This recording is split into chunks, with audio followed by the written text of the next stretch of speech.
Hello, Grace. Pastor LT here today. I want to share with you about something regarding how to navigate and engage with our culture.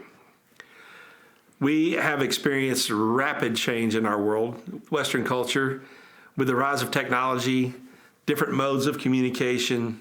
So here's a question for us. What are we known for? I mean, how do people perceive us? And when I'm thinking about this question, I'm thinking about the church in general, not this church specific. Some would say that we are known more for fighting the culture than transforming it. Others might say that we have been known more for what we're against than what we're for. And that's concerning to me, that is a perception. I don't want it to be true of us, but I do want us to think about how we engage it.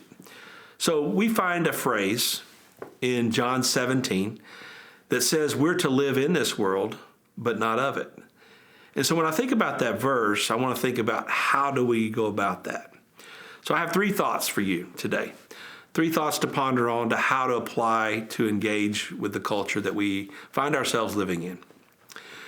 Number one, we don't want to confuse separation with sanctification. Holiness does not mean that we hide. And so we are called to be distinct. That's why Jesus said we're in this world.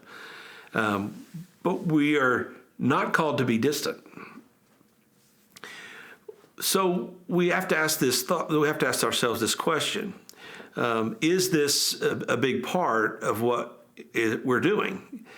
Matthew 5:14 specifically says we're to be a light in this world, and we're not to hide that light.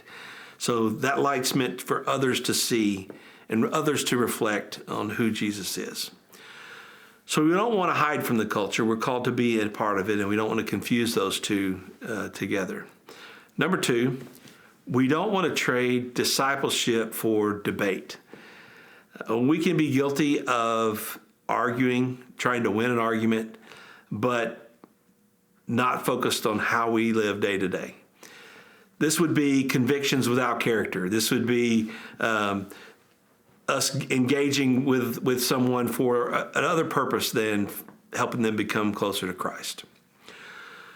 So we don't want to build the kingdom in an echo chamber. We don't want to just have that reality. We want to ask the question, what's the fruit of the Spirit look like as we're thinking about how to make disciples? Romans 12:21 says, do not be overcome by evil, but we want to overcome evil with good. It's a great verse for thinking about how to engage our culture. We don't want to win people to Christ by trying to win an argument. We want to win people to Christ by being winsome. We want to be effective. So we have to think about how to do this, especially as our culture is changing and we have these new modes of communication that happen really fast. So let's be wise about that. We want to focus on making disciples. So what does our time tell us how we value that reality? Number three, we want to distinguish the difference between a cultural victory and a kingdom victory.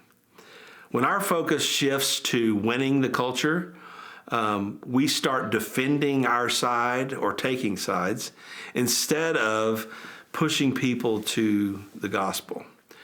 The mission has never been about conquering the culture or Christianizing the culture, if you will. That's not the mission we're given from Scripture. As a matter of fact, when we go back to that verse in John 17:15 through 18, where Jesus talks about being in the world but not of it, he elaborates on this idea a little bit more. And this is what he says. He says he was sent by God, and we've been sent like he was. He's been sent to the world for a purpose. We've been sent to the world for a purpose. And he says the reason, it literally says, so that the world may know who he is. So we've been sent so the world may know who he is. That should be our focus. And he wants us to be unified around that idea as the church. So let's engage. Let's engage with clarity. Let's ask questions. Let's be curious. But the whole goal is to move people to him. Not ourselves, not to win our argument, not our political side, not our side, but to who he is.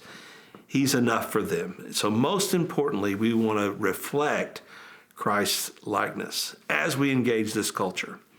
We were called for this time and this purpose. So let's do that with effectiveness.